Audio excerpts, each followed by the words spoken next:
Today I'm going to share with you all the 4 main reasons that I took my retail arbitrage business of about 2 years and switched it to be almost 100% online arbitrage in the last couple months. My next video, I am going to make a video about my experience and how it's been going, but in this one I really just want to focus on why I did that. And the reason I think this is going to be valuable, for a lot of people, they don't know where to start. They don't know about so many of the differences between the two. There's a lot of information. It could be overwhelming, or maybe they've been doing retail arbitrage. They want to get into online arbitrage and they just kind of need a little boost to kind of push them in that direction. So that's what I'm hoping to achieve. Also, at the end of this video, I am going to give you my 2 cents as to where a newbie may start based on my experience, my knowledge, my opinion. Alrighty, so first up is the number 1 reason that I made the switch from primarily RA to OA is scalability. And look, I love retail arbitrage. The margins are incredible. I enjoy going out and about, but you become limited because you only have so much time in a day. You only have so many stores that you can hit in a day. You only have so much money that you could spend at these stores, right? It takes time to drive there. It takes time to scan items. You know, depending on where you live, you might have to drive 30, 20, 45 minutes between a couple different populated areas. Everyone's different, of course. But the fact of the matter is I hit a bottleneck. And yes, the profit margins are awesome with retail arbitrage, but I wasn't concerned about the profit margin because I had more capital to spend. I just wanted to drive up profit. I wasn't as concerned about the profit margin, right? I was just more concerned about what I brought home. And so I knew that eventually I was going to be limited with retail arbitrage. And so I dove in, and that was the number 1 reason, is because I wanted to grow my business. Number 2 is being tied to geography. Now, this kind of piggybacks off of scalability, but here's what I mean by that. So I lived in a very populated area of South Florida, okay? And there was so many stores around me. I did so well at like Publix, which is a grocery chain down there. But I was dependent on living in that area and hitting those same stores time and time and time again. I knew I was moving. I now live in Asheville, North Carolina. And also just mentally, moving forward in my life, I don't want to be tied to any geography. I love the idea of being able to work remotely or to be able to source anywhere in the world, right?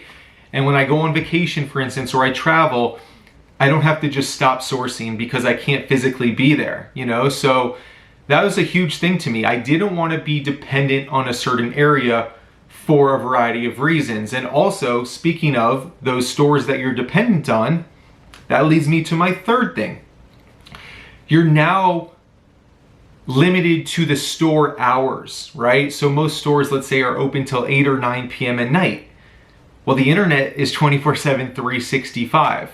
And so that's another bottleneck that I was referring to. You can only source there when it fits your schedule and the store schedule, whereas in online arbitrage, naturally, you can do it anytime that fits your schedule and that you're willing to work, and you can do it from anywhere in the world. And that leads me to number 4. I have ambitions of sending my product to a prep center in the relatively near future when it makes sense, okay? And simply put, when you do retail arbitrage, you're not going to go buy the products, bring them to your house, and then ship them off to a prep center. It just wouldn't make sense. I don't even know if it's feasible, okay? It certainly wouldn't make economical sense, and it would take a lot longer time. With online arbitrage, I could order my products while sitting at my desk in Asheville, send it to a tax-free state in Florida, let's say, never touch the product. And for one, I'm saving thousands of dollars in a month in the taxes. They're going to probably offset a huge part of the prep center cost. But again, for me personally, going back to that mentality, getting to do this anywhere in the world. I could be anywhere sourcing as long as I have a computer and Wi-Fi, I'm able to do it. Those are the 4 reasons that I made the switch. So just to recap, scalability, and it all kind of ties back to that. Not being tied to a geography, not being limited to a store's hours, and the hopes of wanting to use a prep center one day. I do want to mention, I love retail arbitrage, and I mentioned earlier I would talk about this for a minute. If I was talking to a friend, and maybe I'm biased because this is how I did it, I think retail arbitrage is such an awesome way to begin. It allows you to start on as small a budget as any other method because your return on investment are usually the best. When I did RA, if I spent $1, I wanted to make $1 profit.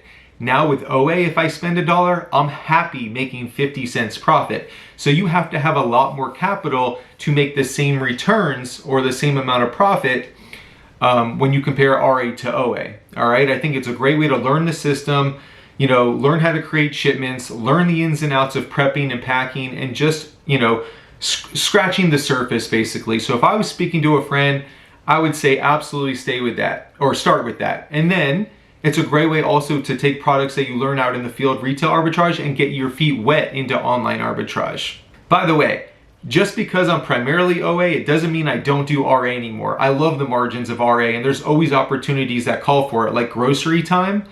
During the holiday season, I'm gonna be out and about running like a madman. Nike outlets is another place, right? And stuff of that nature. So I'm not like writing RA off. It's just my day-to-day.